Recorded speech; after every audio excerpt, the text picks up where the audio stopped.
Ezekiel 38. Is it happening right now? Let's talk about that.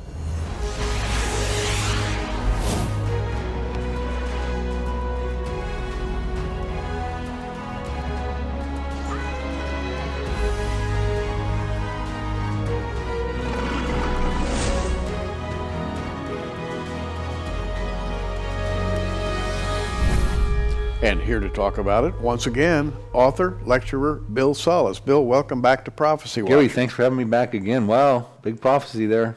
Big prophecy. Everybody has talked about Ezekiel 38, probably the most discussed prophecy in the entire Bible. But you've written a book. It's called The Now Prophecies. And the Now Prophecies, I think, goes a step further. It takes the prophecy of Ezekiel and in a common sense manner, breaks it down into stages, into steps. Bill, let's kind of review what we talked about on our last program and then come up to those stages today. Great idea. Great idea. You say everybody's talking about Ezekiel 38. I want to tell you, I thinking heavily about Ezekiel 38 right now, and that's the Lord, and I think that's why he made it such a descriptive prophecy, probably one of the most descriptive prophecies in the Bible. Yes. He's going to let the world know he's the one true God, we're told in Ezekiel 39:7, and you That's quoted right. that on the last program. But just let me take a moment to explain the Now prophecies. You know, we have every End Times Bible prophecy is starting to converge. We're seeing the signs of the times are coming upon us, but they're going to happen in a sequential order.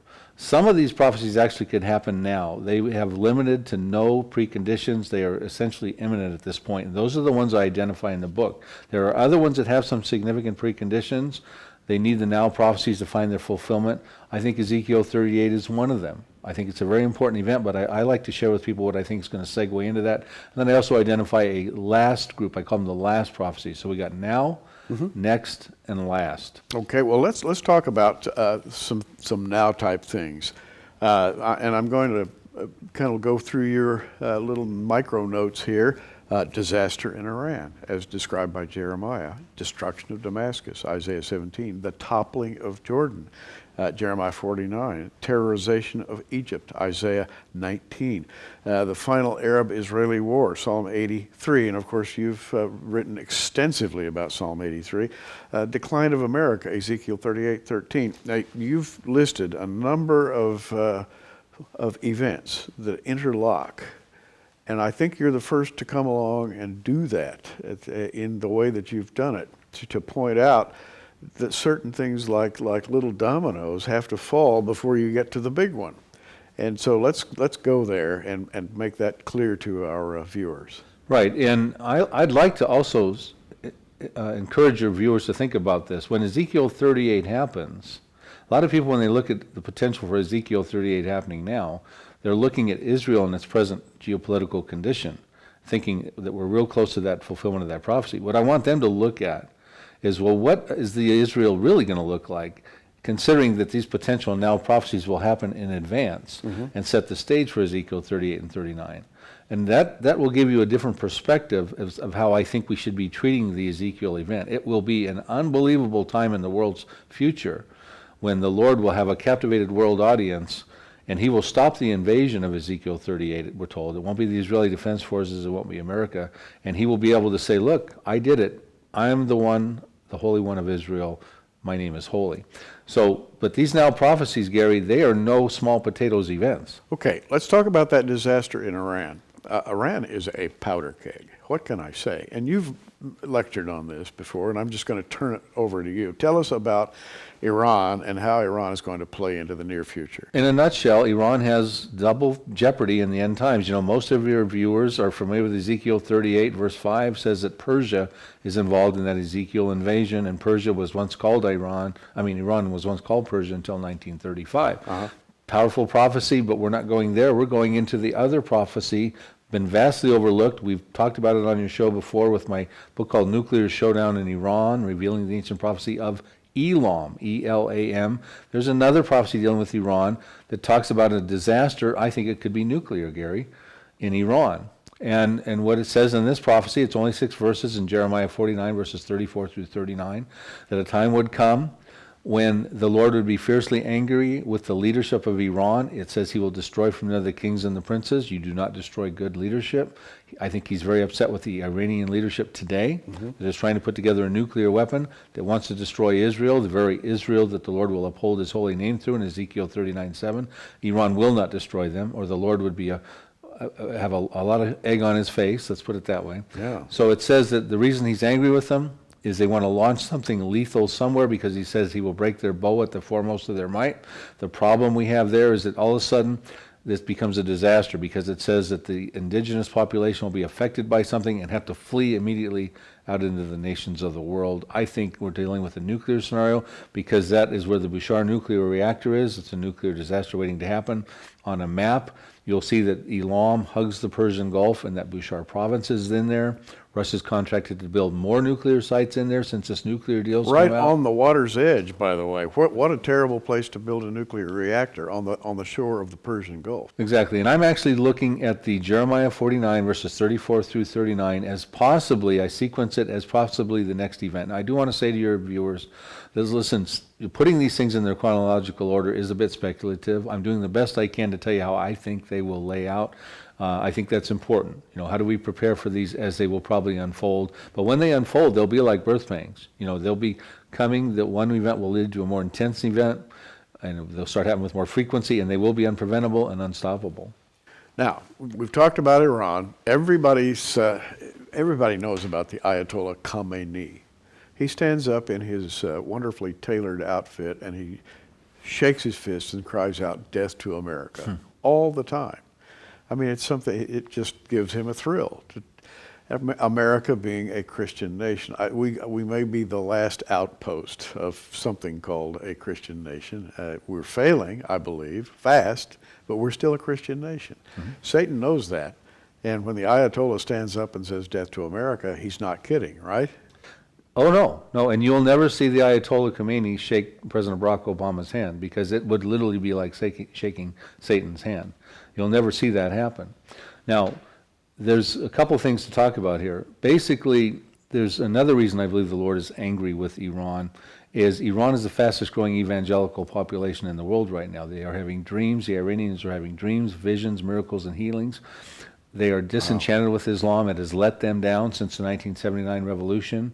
And this is actually some good news in the Jeremiah prophecy. It's not too late to pray for revival. That's what you're saying. Yeah, and in Iran right now, we need to understand that the Lord is doing miraculous work there, and they're trying to repress that, the Ayatollah. Ayatollah wants to wipe Israel off the map, probably try to get a nuclear weapon to do that. These are things that I believe contribute to the anger the Lord has with Israel. Now, there's a nuclear deal on the table since July of 2015. Benjamin Netanyahu is severely opposed to it. President Barack Obama stands up and applauds it. And let me ask your viewers, where do you think God stands on this right now? And I'm telling you, I believe the Lord is with Benjamin Netanyahu on this. And our president has led us into a real fine mess here. And that's what I'm trying to warn you guys about. Now, let's talk about the next item on the list, the destruction of Damascus. Where would that fit? Well, I think if Iran gets hit, they're not going to take one for the team, especially if it's a major hit with Israel. And by the way, we do want to remind your viewers that Iran is becoming more prepared for an invasion. They're getting the S-300 missile defense system from Russia, which will make it very difficult for anybody to invade, especially Israel. This is all in play right now. We talk about a whole mess in the Middle East. This is another thing to keep an eye on. Iran is becoming very fortified now and able to defend themselves much better. Now, if Iran gets hit and a major biblical prophecy happens, Iran will not just play possum on this. They will contact Hezbollah, who's got 150,000 missiles, one of their proxies. They will get involved with Bashar al-Assad's regime, which, by the way, they're starting to win that war in Syria because Russia's gotten involved. So we're seeing them getting a little more cocky, if you will, like, hey, listen, Bashar al-Assad may be able to remain in power. Hamas will side with them also. And all of a sudden now you're going to have a war coming into Israel. And Israel will not be able to withstand that punch. They will act out, and they will act out rapidly. And we already see, here's the reason why Damascus becomes, matter of fact, let's take a moment to talk about the Damascus prophecy, and then I want to tell them why they should be watching that for right now. Okay. Damascus prophecy, of course, the destruction of Damascus, Isaiah 17. This city, 4,000 years old, has never been destroyed. in the 4,000 years. There's a street called Straight that runs right through it. It's still there. Been there for 4,000 years, probably one of the original streets, and it's going to be smashed. It says that the city will be a ruinous heap. It says, Damascus shall cease from being a city, it will be a ruinous heap reduced to rubble. And it goes on to say in verse 9 that there is desolation because of the children of Israel. Okay, so it's not the Syrian revolution that is, knocking Damascus down, although that's been a real big deal, of course. But then it goes on and say, verse 14, as the prophecy concludes, that one night you see Damascus, but in the morning it's gone. So it's a technology that Israel possesses. It could be a nuclear destruction of Damascus. So you think that it's probable that that destruction would come from Israel? I think that's what the prophecy specifically states. Okay. It says there will be desolation because of the children of Israel. And verse All right. 14 says that one night you see Damascus, in the morning it's gone. This is the portion of those who rob us and plunder us. So we find out that it's not Israel being an aggressor. It's Israel responding out of self-defense, which is important for people to know. Now, with respects to why this is something I'm watching for now, because Syria has said that if Israel attacks Syria, they will attack Tel Aviv. Okay? Israel's response was, if you attack Tel Aviv, we will take out Damascus. Mm-hmm. This is all, you can Google all this information. Sure. I'm not making this up, and this has been the rhetoric going back several years. Well, let's put another aspect in here. Next item on Bill's sort of list of soon coming things would be the toppling of Jordan. Now, Jordan is a country to the east of Israel, right across the Jordan River, and King Abdullah II is the ruling monarch there. But Abdullah is frightened right now. Tell us about that. Oh, he's at his wit's end, Gary. He is concerned about everything going around his borders. He's having to take in way too many Syrian refugees, which are many of them being recruited for ISIS, both men and women. Uh-huh. He's got thousands of them still on his border. They're only able to allow in about 100 or 150 a day, and literally he's got 16 to 20,000 sitting out there as we speak. And he's come to visit President Barack Obama 3 times in the last 2 years because he needs help. He's looking at himself probably being the next Arab leader to be deposed or assassinated, whatever the case may be. He's very freaked out. And in Jeremiah 49 verse 5, it says that there's a time when fear would come around everybody around Jordan that would actually really be troubling to Jordan, and ultimately leads to a war in Jordan and things like that. I put that with Psalm 83. That fear, I invite your readers to read Jeremiah 49:5, is alive and well right now. It has never been at the level it is right now as it is. So there's another prophecy in Jeremiah 49 verse 5. And I wanted to get in one little wrinkle about Jordan. Jordan essentially holds control and sway over the Temple Mount right now, the Arab Waqf, or the Arab administration of the Temple Mount. Yes, after Israel won that war in 1940, I think it was in 67 when they gave it back to Jordan, the Waqf. Remember that they also have a peace treaty in 1994 with Jordan, right, when Bill Clinton got involved. And that was a politically expedient treaty for Jordan to have with Israel. They got tired of losing wars, plus they got some aid and things like that. But remember that every time Israel talks about taking control over the Temple Mount, Jordan starts waving that peace treaty in the air saying, get ready, we're going to rip this up. So Jordan, supposedly the last moderate Arab state, is really still no friend of Israel's, and they don't recognize Israel's right to exist. And ISIS wants to take over Jordan, and very possibly will, because there's Sunni sympathizers in Jordan that were also Sunni sympathizers in Syria and Iraq, and they folded like a cheap suit when ISIS came in. And that's the same thing that could happen to Jordan. Okay, let's go to Israel's south now. What about Egypt? Egypt is down there sort of playing quiet right now after the terrible uprisings they had last year and the year before. What's going on with Egypt in the Bible? Yeah, Egypt is the #1 Arab country. I think there's 80-some million Arabs over there, and they're spoken about in Ezekiel 29 and Isaiah 19. I think we need to be looking at those as potential prophecies for our time. Isaiah verses 1 through 18, 19 verses 1 through 18 talk about Egypt collapsing. It says, brother will come against brother, neighbor against neighbor, kingdom against kingdom, city against city, etc. And a cruel master comes into their economy just falls, collapses, everything goes wrong. It says everyone who seeks wages will be troubled with soul. And then it gets on, and we find out in verses 16, 17, and 18 why. It's because they're terrorized by something going on in Judah, something with Israel. Sounds like, to me, I put them in Psalm 83. It sounds to me like they get involved in the war that it makes things real problematic for them, and they get cursed. It says it happens as a swift judgment. The Lord flies in as like a swift cloud. And then ultimately it says in verse 18, 5 cities in the land of Egypt will speak the language of Canaan, which is Yeah. Hebrew. So it looks like Israel actually expands territorially, which is another now prophecy, the expansion of Israel into some of the Arab countries that are all within the parameters of the promised land. The world wants to shrink Israel up right now and have Israel give a plan for peace. I'm going to tell your viewers that's not likely to happen. Look for the opposite to happen. Now, I've said for a long time that Egypt seems to be destroyed early on because they are not in that table of nations, that alliance that comes down with Gog. Their name is missing, so something must have happened to them. Nor is Jordan, nor is any of the other countries in Psalm 83, which would be Lebanon, where you have Hezbollah. You've got Syria, Iraq, Saudi Arabia, I believe Egypt in there. You got the Palestinians. Of course, you got the Hamas over in Philistia, ancient Philistia, the Gaza. None of those are in Ezekiel 38 and 39, and those are the ones that make Israel dwell in securely. Israel must someday dwell securely. That's a prerequisite before Ezekiel 38 can happen. So these are now prophecies to me. These things have to happen, and they could happen at any given time, and that's my concern. The book is The Now Prophecies by author Bill Salus, and we'll tell you in a minute how you can get it. What we're doing is what Bill does in this book, taking a very logical flow of the events that would seem necessary prior to this major invasion of Israel, described in Ezekiel 38. And I think he's done a marvelous job of, if you will, unscrambling an egg, because it's really not easy to put these things in chronological order. But I think you've done a marvelous job of it, and thereby rendered the prophecy readable, because a lot of people have read it assuming they understand what's going to happen. And then the next thing they do is say, well, it's going to happen like day after tomorrow, so get ready. And that's been going on for the last 30 years, and it's never happened. And then you come along and you say, well, wait a minute, there are certain precursor events. And that, to me, is very interesting. If you are a student of Bible prophecy, you've got to follow through this with Bill, because he will show you logically this progression of events. Let's talk about America now.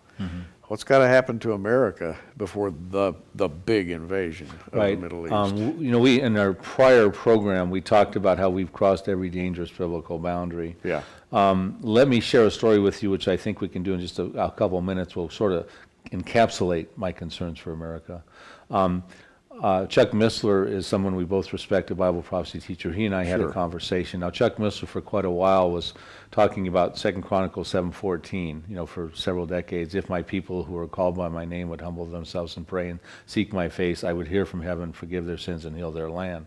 The thought was perhaps that would apply for America, which was going south, kicking God out of our culture since the 1960s. And that was sort of the mantra for many pulpits and things like that. And I said to Chuck, I believe you're no longer teaching that you're concerned we won't necessarily have a Nineveh moment where Nineveh repented and the Lord relented from judging them during Jonah's time.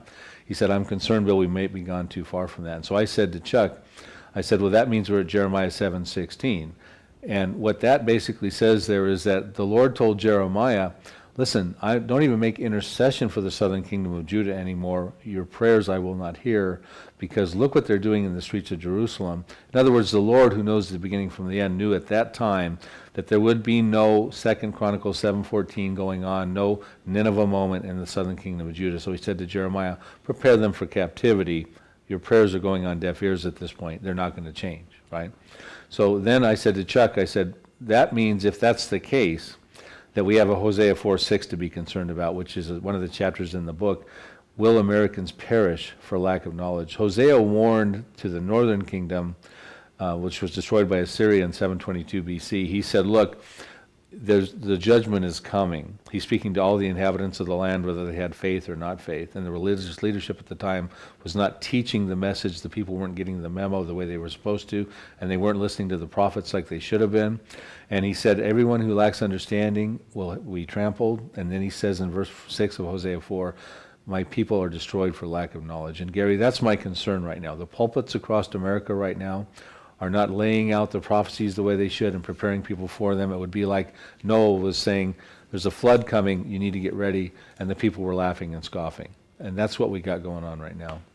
Indeed, but God is there God speaks, he is not silent. To those who will hear, he's speaking loudly and clearly in our day. And I know that this is what drives Bill to the study of Bible prophecy, because people like you out there are not without some sense of destiny. God is working in a way that is very clear through Bible prophecy. You know it, I know it. Bill Salas is led to clarify these things, to give us hope. And most of all, Bill, and I know you feel this way, I think of the correct study of Bible prophecy is the best evangelical tool that we have in our arsenal.